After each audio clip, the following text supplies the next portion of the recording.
Olá, eu sou Evandro Ferreira, sou cristão e sou psicólogo. Que a graça e a paz do Senhor estejam sempre contigo. Hoje vou falar sobre o tema: o luto, a perda, a frustração e o não. A morte é um processo natural, universal e inevitável. Contudo, não estamos preparados para enfrentar a finitude da vida. Falar em morte ou saber que alguém que gostamos morreu é sempre difícil, por envolver uma série de emoções e sentimentos, independente da idade que se tenha.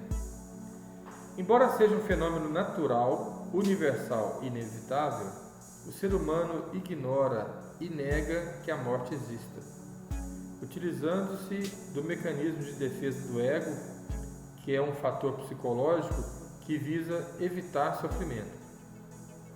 Por uma questão cultural e de costume, a morte não é tratada com naturalidade. A origem da palavra luto. A palavra luto deriva do latim luctus, significando dor, mágoa, lástima. Profundo pesar causado pela morte de alguém.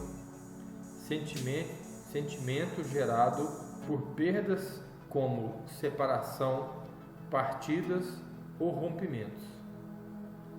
As 5 fases do luto. Primeira fase, negação. Consiste em uma fase de negação do acontecimento. A pessoa não acredita, acha que pode haver enganos. Essa fase está sujeita a ser vista como forma de defesa de algo improvável que pode durar minutos ou até mesmo anos, como nos casos das pessoas que continuam sempre esperando seus entes queridos. Pessoa em iminência de morte e pessoa com vínculo afetivo, logo duvida, não acredita, pode achar que o outro está mal intencionado, tem dificuldade em ter a clareza dessa realidade, pode querer esquecer isso e até mesmo buscar fatos e argumentos que neguem a realidade. A segunda fase é a raiva. Sentimento de raiva, dor, medo e culpa podem variar muito de intensidade e frequência. Esta fase é mais delicada. A pessoa está incongruente e pode ter atitudes desagradáveis, piorando o clima diante de um tratamento ou de um velório. Pessoa em iminência de morte e pessoa com vínculo afetivo. Sente raiva de quem informou, do fato que causou, de alguém que poderia ter evitado, e se sujeita até a questionar Deus como sendo injusto, podendo ter reações imprevisíveis. Terceira fase, negociação, barganha. A revolta anterior não trouxe alívio. Aí vem os pensamentos sobre algo para reverter o acontecido. A pessoa em iminência de morte é pessoa com vínculo afetivo. Pensa em fazer promessas, pacto com Deus, receber uma graça ou um milagre. Quarta fase, depressão. O insucesso anterior gera a fase de grande sofrimento.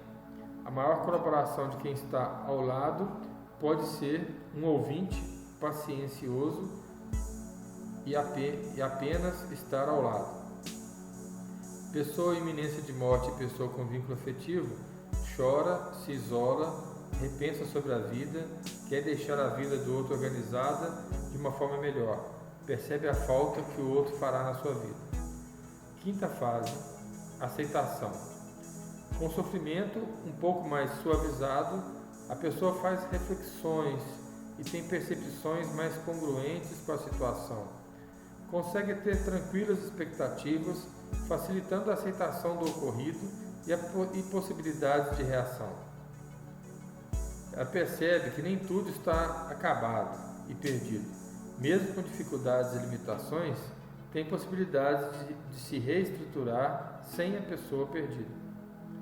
Por mais que seja difícil, todos nós precisamos aceitar que um dia vamos morrer e precisamos estar conscientes de que ao longo da vida vamos sentir a dor da perda de pessoas queridas. Sempre que for conveniente, sugiro que conversem sobre a morte, como acredita que ela será, onde pode ser enterrado o corpo ou ser lançado se for cremado, quais seriam as últimas vontades e como os parentes próximos podem fazer seus bens materiais com seus bens materiais e os órgãos se podem ser doados.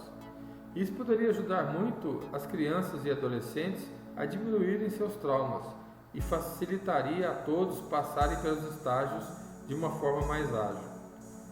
As pessoas que estão em dificuldade de elaboração de luto, aconselho que busquem um profissional da psicologia para auxiliar.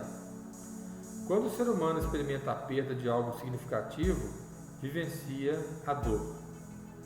Existem dois principais caminhos: vivo a dor, aprendo, amadureço e modifico o meu comportamento, ou desprezo a oportunidade de amadurecimento e permaneço como antes. Tudo vale a pena quando a alma não é pequena, como diz Fernando Pessoa.